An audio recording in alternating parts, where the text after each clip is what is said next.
Yesterday afternoon, we talked about the beginning of in action under President Obama, an executive order which would begin to recall military surplus that area police departments have been able to use and obtain under the Department of Defense 1033 actions, where, if you need some guns, flak jackets, even some camouflage uniforms, maybe an MRAD, an armored personnel carrier, anything like that, then if the Pentagon had some extra lying around, they could send it to you at no charge or low cost.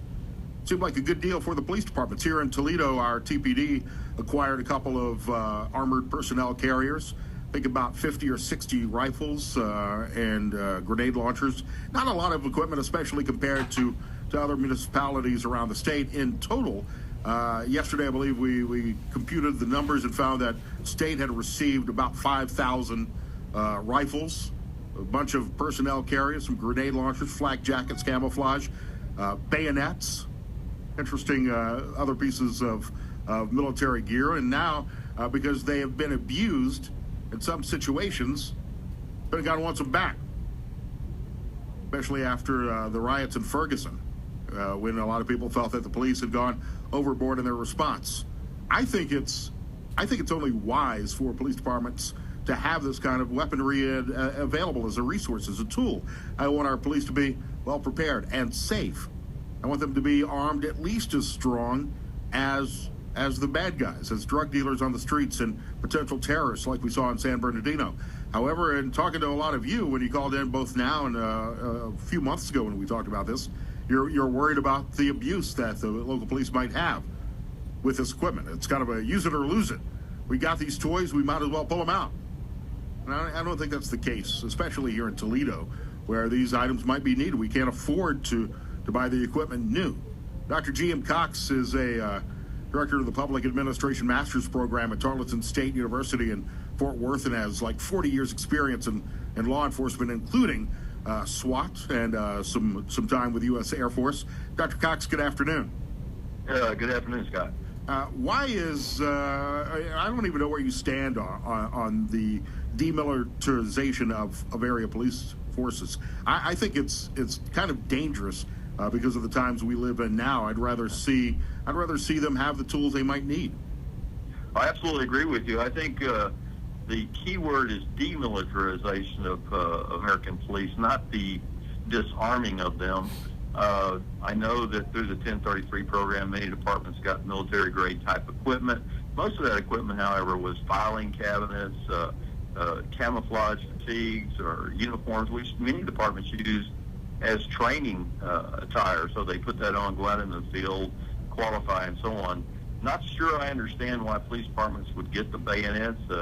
One thing that came to mind was maybe ceremonial, but I think the overall gist is that people want our police officers to be less militarized looking, but not that they shouldn't have the ability to respond when confronted by what happened in San Bernardino, California. Well, I think this all began in the aftermath of Ferguson, where the police showed up and were trying to squelch the riots and Right.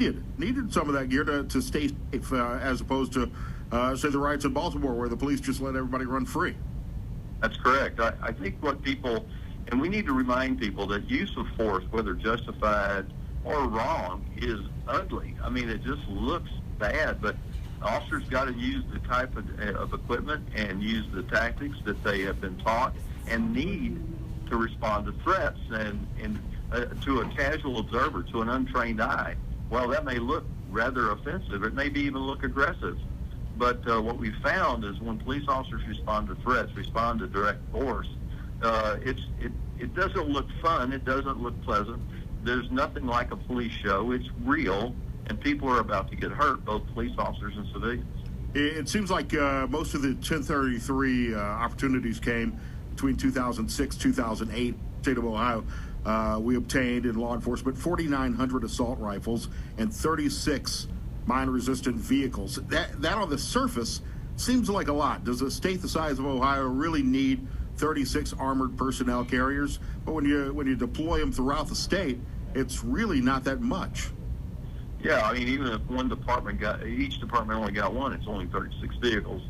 From what I saw, that the federal government has asked for those armored personnel carriers that are tracked to be returned, but those APCs that are wheel-based or rubberized wheels are not being asked to be returned. I think there's some intent in the future that MRAPs, which are military response vehicles that are on wheels and have been hardened, like IEDs or take small arm fire, those will be redistributed as well. But I think many departments could do themselves a favor by choosing a color other than black or other than camo to paint their vehicles. In other words, make them look less militarized. Like what, fuchsia? Yeah, you make a good point. I mean, there's a number of departments out there that have painted their vehicles blue, not light blue, not the UN blue, because that just brings a whole new set of conspiracy theories out there. Right. I was actually going to ask you about that. It's funny that you bring that up, but you're right. You start painting it that UN blue, and holy cow, we'll have FEMA camps popping up all over the place. Yeah, you've got those conspiracy theorists out there that believe the federal government's behind the New World Order program to bring the UN, and that's why you probably want to use that color. But there are other shades of blue, darker blue. There's some departments have even thought about using white, and some do use white. But there are many colors out there that would give you still have the use of the vehicle. It just looks less aggressive.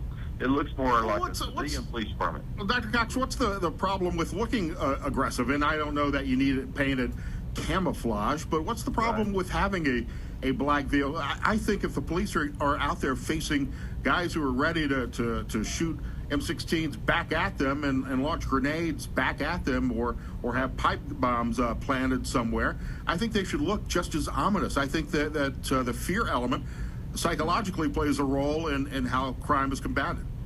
There's no doubt. Part of the response by law enforcement to a threat is certainly to establish a psychological advantage, and the black vehicle can do that.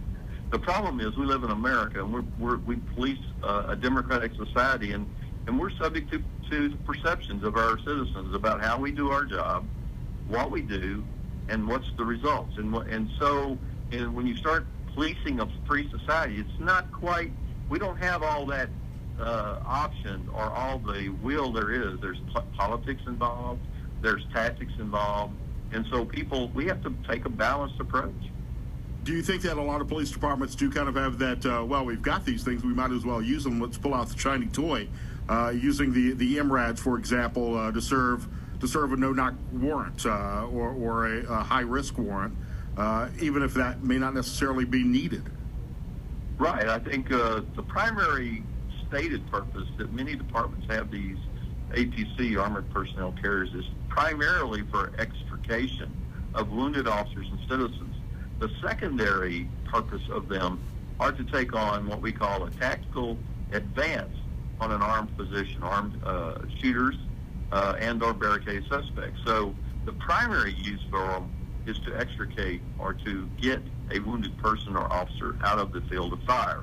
The secondary one would be what we call a tactical or aggressive move toward neutralizing a barricade suspect. So yes, it's used for that, and when we have that, they're very good. And if you don't have them, and I've always subscribed to the idea, I would rather have it and not need it than need it and not have it. Exactly, and that's the point I've tried to make, and a lot of people who call into my program are of the opinion that well, there are some way out in left field who do buy into some of the conspiracy theories, but others think that the police is abusive, are abusive in general, or at least if they're presented with the opportunity would go that route instead of withholding some of that threat and without escalate. The threat level would not be escalated if they didn't have these assets available to them. And I disagree. The police go through a lot of training to determine how the threat levels are escalated. Absolutely. Every response, there's got to be a tactical response plan. If the entities, whether it be a city, county, or state, or even federal government, are going to take on a barricaded suspect, I assure you, before they do, unless there's an active shooter situation, active shooter situations are by definition, they're fluid and they're dynamic, and officers have to respond to those with almost little planning but they rely mainly on training. Yeah, and you want them to be able to go in as safely as possible, as quickly as possible, with as much force as necessary to take the shooter down. That's correct, and that's why there's almost no time to do what we call a tactical plan. But when you have a barricaded suspect, time is on the officer's side as long as they have not already taken life. Then they're going to be a tactical plan. How are we going to approach this? What equipment are we going to use? What personnel in what places? How are those personnel going to be armed, etc.? Now, Dr. Cox, you've got 4 decades in law enforcement and a lot of time on SWAT teams.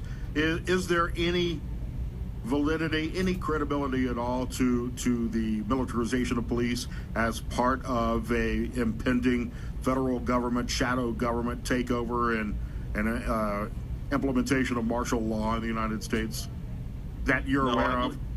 Not that I'm aware of. I've heard that. It's one of those conspiracy theorist kind of things. It's people relying on bits and pieces of information that are incomplete, or they connect dots that aren't even there.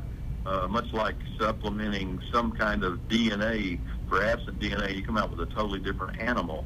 But what you see is a reasonable approach with rational people looking at what we need, how we're going to use it, and when we're going to use it. And then so you start seeing the federal government responding. Yeah, have there been occasions where officers have inappropriately responded to force? Absolutely. And looked at, some of them have already been prosecuted. There are others who are going to be prosecuted. Or Dr. Cox, Dr. Cox, you're just part of the entire misinformation propaganda of the shadow government. I'm sorry, I couldn't hear you. I was just playing the X-Files theme and said, or you're part of the propaganda of the shadow government. I appreciate your time, Dr. Cox. It's always a pleasure to have you on. No problem. My pleasure. Thank you.